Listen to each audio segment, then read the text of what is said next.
Bom, irmãos, graça e paz a todos, boa noite. Vamos aí para mais um dia da nossa Semana do Lar. E nesta noite vamos estar lendo o texto aqui em Gênesis capítulo 2, verso 23 e 24, que diz assim a palavra de Deus: E disse a Adão: Esta é agora osso dos meus ossos e carne da minha carne. Esta será chamada mulher, porquanto do homem foi tomada. Portanto, deixará o homem o seu pai e a sua mãe, e apegar-se-á à sua mulher, e serão ambos uma só carne. Amém? Então, para iniciar o nosso estudo desta noite, eu gostaria de expor como introdução o significado bíblico de casamento. No hebraico, a língua original do Antigo Testamento, o casamento está relacionado a uma união entre um homem e uma mulher, de acordo aí com o texto que acabamos de ler, que é a primeira referência bíblica ao casamento.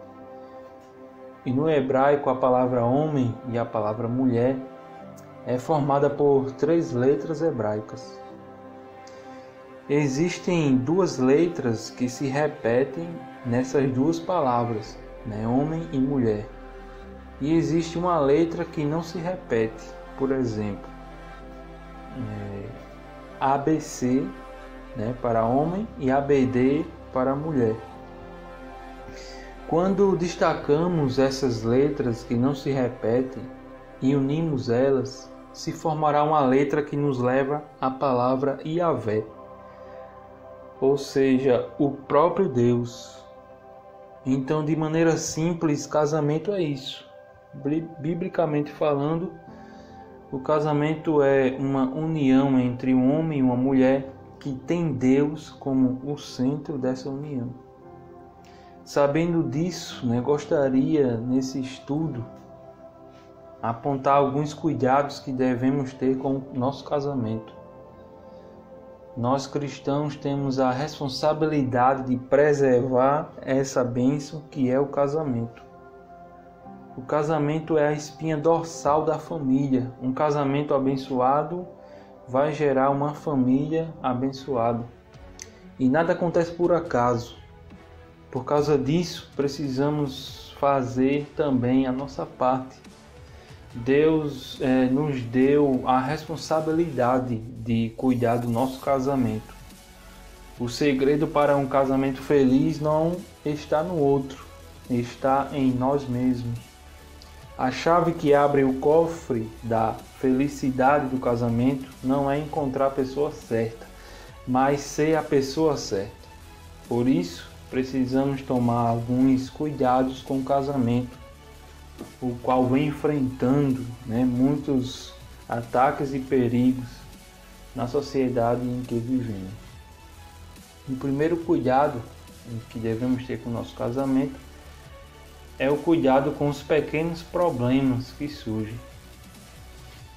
As maiores árvores do mundo, chamadas sequoias, crescem numa costeira na Califórnia, nos Estados Unidos, e elas chegam a atingir 110 metros de altura e alguns troncos têm mais de 18 metros de circunferência. Elas são cobertas também com uma casca de 30 centímetros de espessura. Árvores altamente resistentes que suportam inúmeras tempestades por longos anos, mas podem vir ao chão pela ação de pequenos cupins. No casamento também é assim. Alcança alturas dos mais lindos propósitos divinos.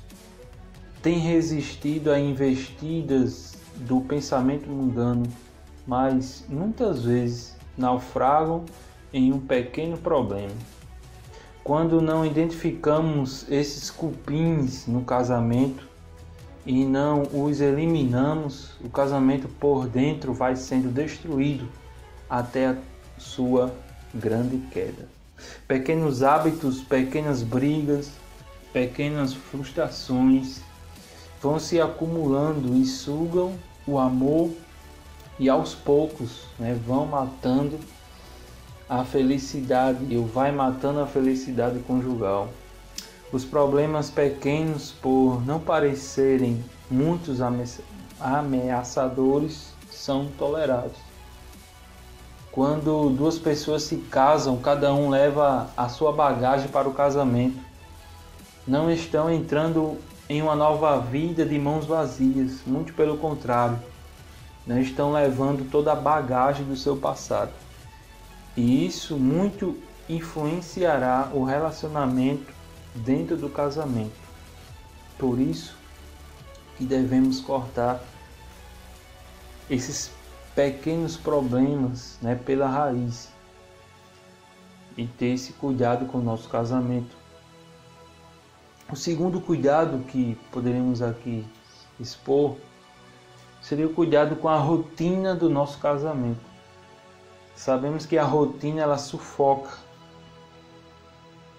mata aos poucos o romantismo do relacionamento conjugal. Fica aguado, amargo, uma coisa monótona e sem alegria. Até água parada dá lodo, como diz o ditado.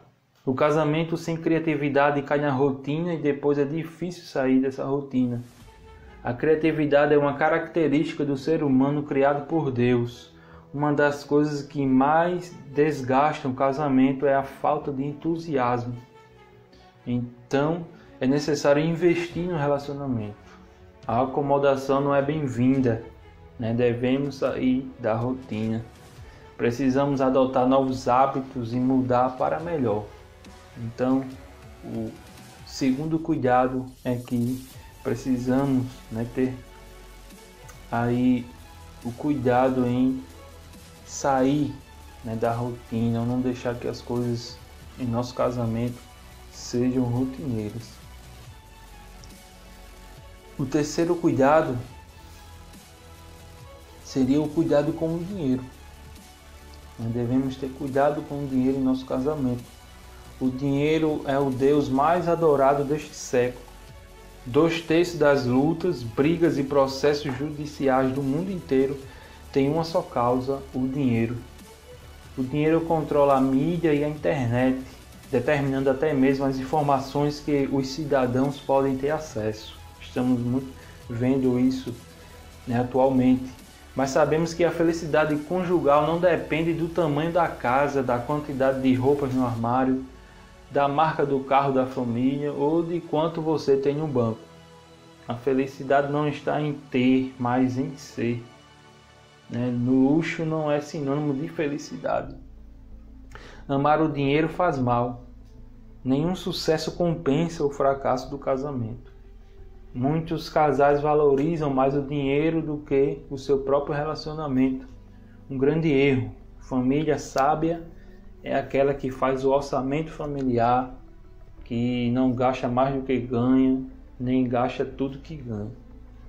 Muitos vivem da ostentação, de uma tola aparência. O dinheiro ele é para nos servir e não para sermos servos dele.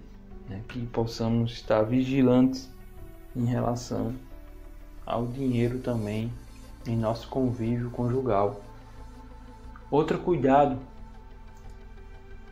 que também é muito importante é o cuidado com a comunicação no casamento. Não existe relacionamento sem comunicação. Se você não me fala, não tem como eu saber. Esse é considerado, em primeiro lugar, o maior problema dentro de um casamento. A comunicação é o oxigênio que mantém vivo o casamento. Precisamos falar aquilo que estamos sentindo e pensando ao nosso cônjuge. A conversa é necessária, é o básico, mas temos falhado nessas pequenas coisas. Deus nos criou seres comunicativos, não podemos ignorar isso. E não basta apenas se comunicar. Existe a maneira certa para uma perfeita comunicação no casamento. No livro de Tiago, capítulo 1, verso 19, vamos ter ali uma observação da palavra de Deus em relação à comunicação. Aprendemos nesse texto que nós precisamos de alguém que nos ouça. E aí fica a pergunta: temos dado tempo ao nosso cônjuge? apenas para sentar e ouvi-lo falar do seu dia a dia. Hoje em dia ninguém tem mais tempo para dar atenção ao que se fala. Nosso cônjuge necessita da nossa disposição para ouvir. Por isso temos 2 ouvidos e uma boca. Precisamos ser tardio para falar. Falar na hora certa e com sabedoria. Muitas vezes falhamos não por causa das nossas palavras, mas pela forma como falamos as palavras. A maneira como falamos é tão importante como aquilo que falamos. Podemos até humilhar ou agredir nosso cônjuge apenas com a entonação da voz. E também devemos controlar a nossa ira. Podemos irar sem pecar, mas quando sai dos trilhos, torna-se incontrolável e mortífera a nossa ira. Por isso, a comunicação é essencial, e necessária em um relacionamento conjugal. Bem, irmãos, de forma bem simples e objetiva, apresentamos aqui alguns cuidados que devemos ter com o casamento. E a decisão é nossa para fazer do nosso lar um pedacinho do céu. O casamento é prioridade no coração de Deus, ele é o centro. Do casamento se formam as famílias, que é o projeto de Deus para a humanidade. Quanto mais estivermos vivendo os propósitos divinos para o casamento, mais estaremos sujeitos às bênçãos celestiais do Senhor. Casamento é uma escola e nos matriculamos para aprender um com o outro. E no livro da vida encontramos os melhores ensinos do nosso supremo professor e mestre. Que Deus nos abençoe com sua infinita graça, iluminando com sabedoria nossas famílias, em nome de Jesus. Amém.